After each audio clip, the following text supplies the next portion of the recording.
ప్రభువైన యేసుక్రీస్తు పేరిట మీ అందరికీ శుభములు. ఈరోజు మరొక స్వస్థత కార్యం గురించి మీకు చెప్పడానికి మీ ముందుకు వచ్చాను. మన కాన్సెప్ట్ మీకు తెలుసు, వినుట వల్ల విశ్వాసం కలుగుతుంది. అది దేవుని గురించిన మాట వలన మాత్రమే, ఆ మాటను గురించి విన్నప్పుడు మాత్రమే మనకి విశ్వాసం కలుగుతుంది అనమాట.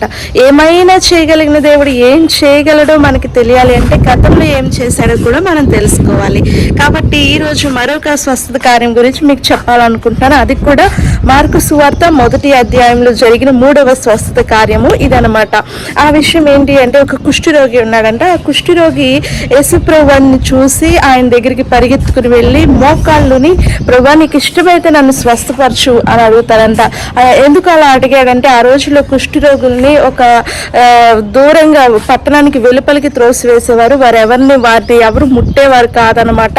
వారిని తక్కువగా చూసేవారంటే మనుషులందరితో సమానంగా వాళ్ళకి ఎట్లాంటి బెనిఫిట్స్ ఉండేవి కాదనమాట. పట్టణానికి అవతల వాళ్ళు ఉండాలి, అందరిలాగా వాళ్ళు అన్ని విషయాల్లో పాల్గొనడానికి ఉండేది కాదు. కాబట్టి అయితే అతను ఎంత బాధపడ్డాడో మనకు తెలియదు. కానీ నీకు ఇష్టమైతే నన్ను శుద్ధిగా చేయమన్నప్పుడు యేసు ప్రభు వారు వెళ్ళి, అసలు కుష్ఠరోగులను ఎవరు ముట్టరు, కానీ ఆయన వెళ్ళి అతని చేయని ముట్టి నాకు ఇష్టమే, ఎందుకంటే అసహించుకుంటారు అందరినీ కూడా.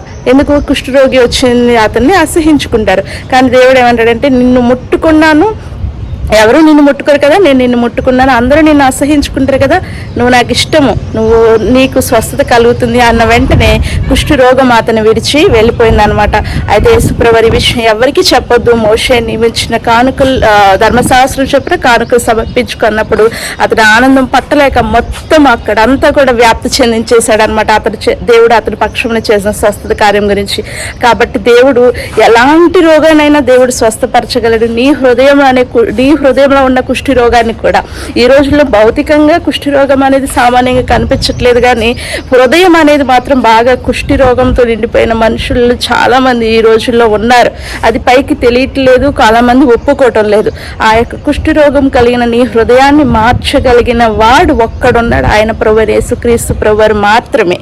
కాబట్టి ఒకవేళ భౌతికంగా ఉన్న అనారోగ్యానైనా, మానసికంగా ఉన్న అనారోగ్యానైనా, హృదయంలో ఉన్న అనారోగ్యానైనా, ఏ అనారోగ్యానైనా తీసివేయటకు యేసు ప్రభు సమర్థుడు. ఆమేన్.